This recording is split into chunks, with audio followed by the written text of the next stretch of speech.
My name is Sarah. I'm a 26-year-old office worker. It's my third year of marriage with my husband, Kevin. They say you start to see aspects of your partner that were invisible while dating, after getting married. In my husband's case, it seems to be a strong dependency on his parents and a desire for their approval. A need to be praised and loved, I guess. He often urges me to visit his parents' house. When I accompany him, I end up doing household chores and miscellaneous tasks. It's a tiring visit, just helping out his parents. Well, Kevin is in a good mood and cherishing parents is important, so I try to stay positive.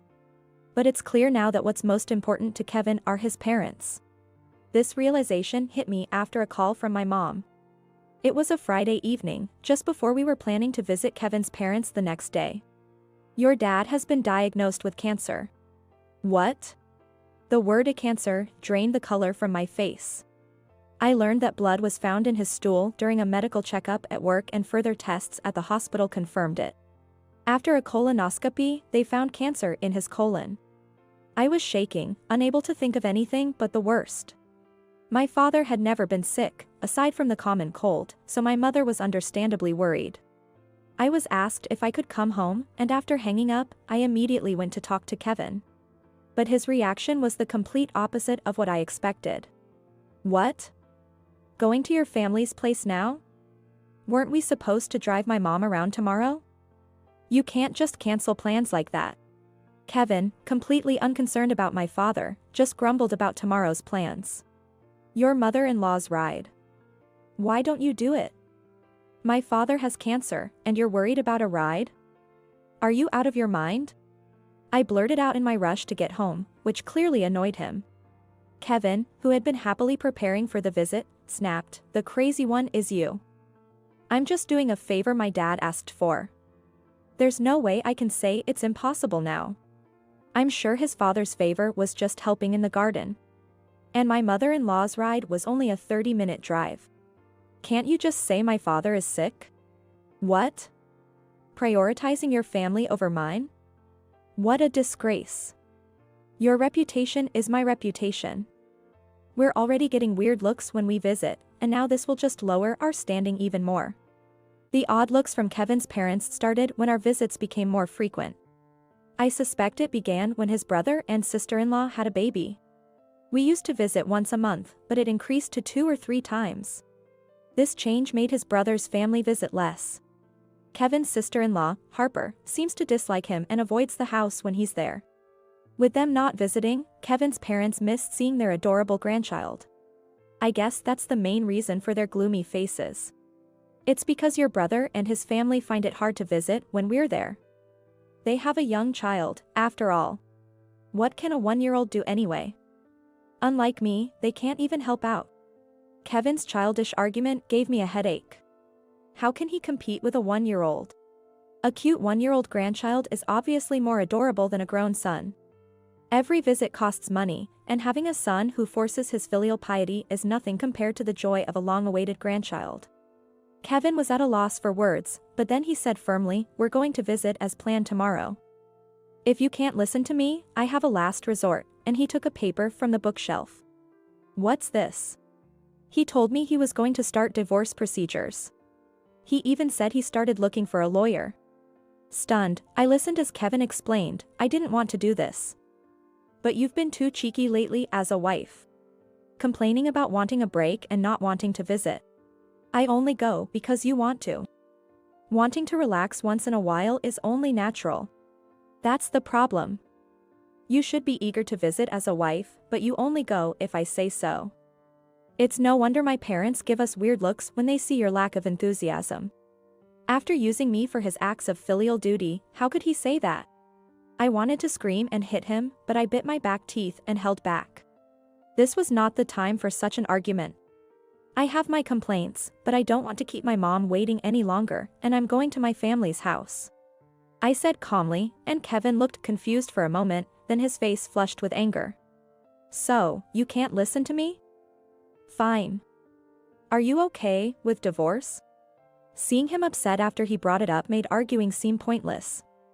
I understand your point, I said and stood up. What a pain. You should have just quietly listened to me from the start. Kevin seemed to misunderstand, thinking I had changed my mind and was going to obey him. He smirked in satisfaction as he cursed. I returned to my room and called my mom. She scolded me for not consulting her earlier and encouraged me to leave Kevin when I told her about the divorce. The next morning, I left the house quietly with the bags I packed the night before. I was worried whether I could start the divorce procedure soon, but with a nothing ventured, nothing gained attitude, I inquired. They instructed me where to start the procedure, and to my surprise, the submission process was easier than expected. Arriving at the station near my parents' home, I met my mom and we headed to the hospital. The doctor was going to explain my dad's condition in detail. I was worried about hearing a limited time left, but thankfully, they said my dad's cancer could be removed. Even when they said it was stage 2, I couldn't quite grasp what that meant. He can be discharged about 10 days after the surgery. My mother and I breathed a sigh of relief. When I told my dad about the divorce, he cursed and said, "That darn jerk." When my mom flattered him, saying, "Thanks to you, we realized what a jerk he is early on," he seemed to calm down. "I'll be living at your home, so I'll come visit you again," I said and left the hospital. Back home, I realized I had left my phone off. Ignoring any calls from my ex-husband, I opened a message from my sister-in-law, Harper. It started with her worrying about my health and mentioned that plans to choose birthday gifts for my mother-in-law and her son were interrupted by my ex. I didn't want to admit it, but it seems my ex was seriously jealous of a 1-year-old boy. It seems my absence was passed off as illness, and no other explanation was given. If I leave it like this, I could be made to look bad, and I should greet them well before leaving. I explained the situation to my mom and headed to my in-laws' house the next day. My ex had stayed overnight at his parents'. He came out yelling at me like a madman as soon as he saw me arriving just before noon. "Sarah, where have you been wandering off without answering your phone?" Just like I said, I went back to my family's house. "By the way, I'm supposed to be sick at home, aren't I? Is it okay to be yelling like this?" When I kindly pointed this out, my ex-husband looked back with a caught-in-the-act expression. Sure enough, his parents, who had come out with him, made puzzled faces and said to each other, "Wasn't Sarah supposed to be bedridden at home?" "I'm sorry for visiting suddenly. I wanted to say goodbye in person for all the kindness I received," I began, and my ex-in-laws looked shocked. "Divorce? Why would that happen?" "Hey, Sarah, don't say unnecessary things." My ex began, but stopped when he saw his mother's suspicious look. "The truth is, my dad was diagnosed with cancer, and I asked to go back to my family. But he yelled at me for wanting to cancel the plans to drive you, and threatened me with a divorce." "What? That's terrible," his mother exclaimed in horror. "No, it's not like that." My ex stammered, but shrank under his father's glare. "I was told to prioritize my husband's parents over mine, but I was worried about my dad, so I accepted the divorce and went back home," I explained calmly. My ex-in-laws expressed concern for my father, while my ex received stern looks. I didn't mean it seriously. I just wanted to motivate Sarah. "Taking a break instead of visiting on a holiday, that's lazy for a wife," he argued. His father scolded him, "We thought Sarah wanted to visit. If it's her wish, we welcome her, but what's this about forcing her and then speaking like that? A husband should care for his wife." So, my in-laws had mistaken my eagerness for their demands. This revelation further exposed my ex's selfishness. He was now shrinking under his parents' scolding. But I wasn't done. Just exposing the way he treated me is still too lenient as a punishment. I took out my phone, saying, "Actually, it's not just me. Harper has also been treated terribly by him." I had called Harper the previous night. When I told her about the divorce, she shared how she'd been mistreated by my ex, insulting her looks, making crude jokes. After her child was born, saying the baby was ugly and would be discarded when he had his own kids. No wonder she avoided him.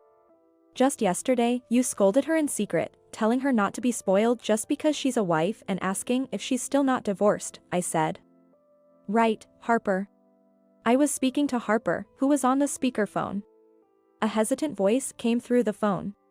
"Everything Sarah says is true." I could hear her sniffling. "My brother-in-law must be nearby." A quiet voice asked, Are you okay? Before switching to a clearer volume. Sorry, but after hearing all this, we won't be visiting you guys. My brother-in-law stated coldly and ended the call. Why does she get praised just for having one child? That's crazy.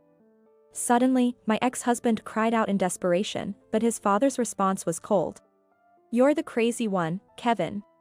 Dad, I did it for you guys. Kevin's face was a mess of tears and snot. If you did it for us, your thinking is messed up. His mother said dismissively.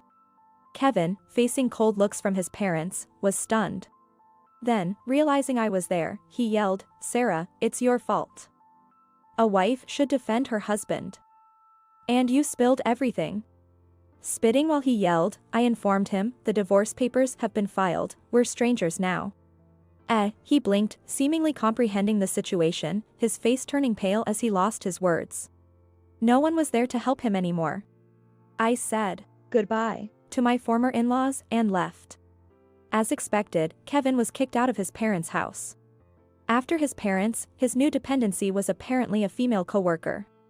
He persistently followed her, trying to get her attention, and ended up being labeled a stalker and fired from the company.